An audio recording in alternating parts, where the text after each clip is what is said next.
So many things to talk about today. Yeah, I thought I might cover some of the communications that I shared with the town council last week, because we had to catch up a little bit. And the first thing that I mentioned was that we have filed our park application with a foundation up in the Boston area that helps fund these. And we had once before gone before them, but due to some internal work that we need to do in terms of setting up a memorandum of understanding with our dog park nonprofit group that we're working with. We got all that in place now, and we told them we'd get something in by October 1st, which we did, and they've helped us with a conceptual design, so it looks very nice, and DPW was great about putting all the numbers together that we needed, so we're hoping that we'll hear from them within a month or two in terms of what to do, because we'd like to be able to begin construction and have that ready for the spring season next year. So absolutely. See how that all goes. Indeed. I know Yarmouth just finished their dog park. It looks great.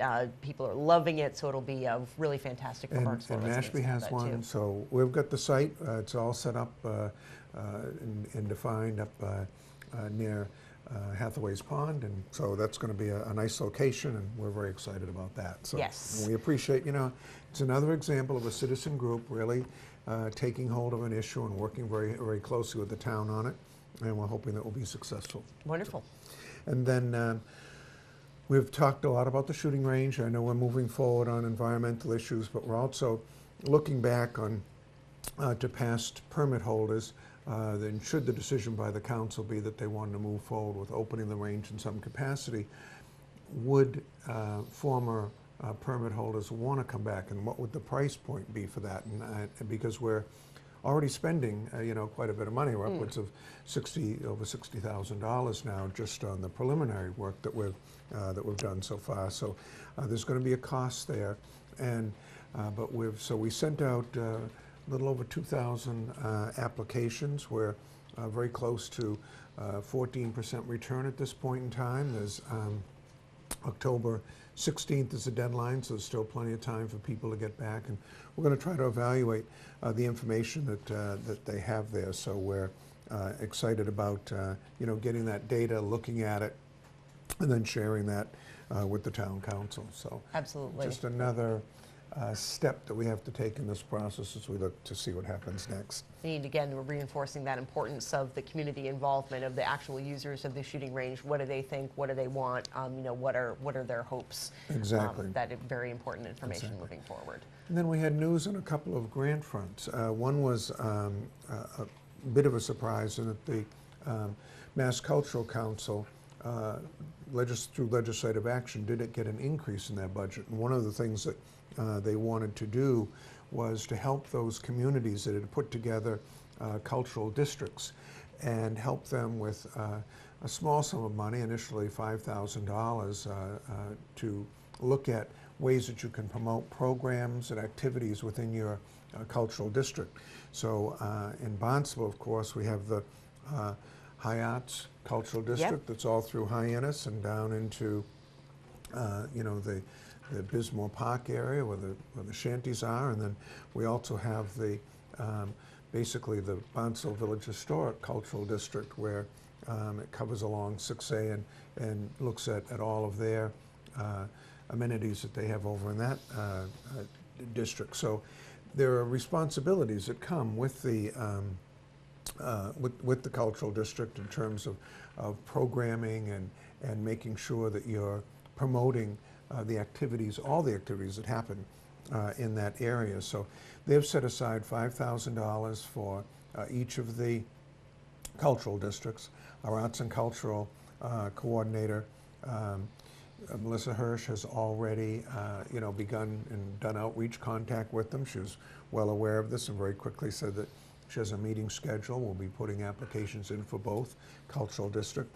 There's a $5,000 match. We'll have to see how that is handled, whether that's something that needs to be a direct financial appropriation or whether you can do in-kind appropriations. But I think it's something that we'll be looking at in the upcoming budget, because I can clearly see that folks come to Cape Cod and they come to an area for many of the cultural amenities that go on, and they want to look at the artwork and shows and entertainment and things of that nature. So if we can help with that promotion, take advantage of that through the Mass Cultural Council, which has really been a very good partner with the town of Barnstable. And I know in other Cape communities that have also taken this step to try to create a cultural district. They really are out there promoting arts and culture because they realize it's an economic engine of sorts that really stimulates the quality of the experience that the visitor has when they come to a particular area. So we're going to be very pleased to participate in that.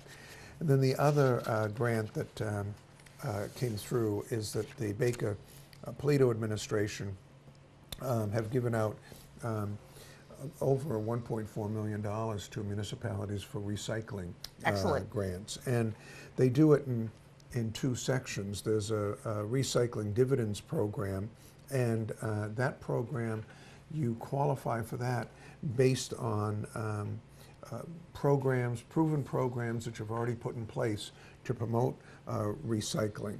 And we got over $9,000 in that particular area because we've been aggressive about holding special programs and things of that nature. And through our new contract, we've got single stream now that we're doing out at the landfill. And so we were rewarded with that. And then they also have a small scale initiative grant, and that's a smaller amount of money, but we got almost the maximum, which was $1,500 for that. And that allows you to perhaps print brochures or get recycling bins or things of that nature to, again, stimulate and help make it easier for our transfer users to do their recycling. So I'm sure when you have our energy coordinator on at a future time, we'll have gotten the actual grant award. All we did was get rid of the dollar amount because we had put in for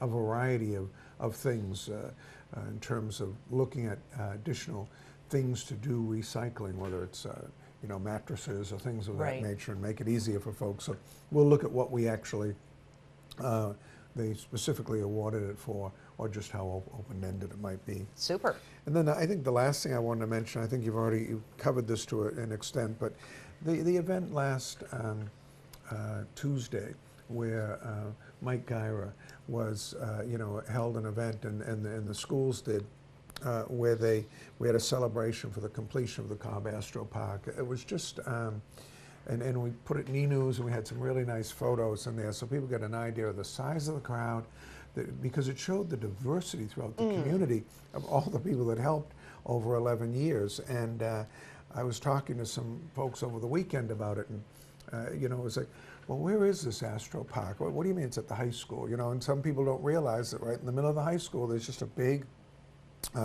courtyard area that 11 years ago was in distress. Absolutely. Not used. Looking at those before pictures, it's just amazing. Just completely neglected, overgrown, just really, really, and it's just absolutely a gorgeous space right now. Well, I mean, you look, I've been, over the last, many years, I've been to different events that happen there. And, they've had everything from recognizing, those who passed during World War II. There was a ceremony for that. They've had ceremonies for the different dedications of the statues on the pathway of discovery. Families have come because they may have donated the statue in memory of a loved one, and students have been there to, recite poetry or sing and really work out some grief over a student that may have suddenly passed for some reason. And they've been inspiring.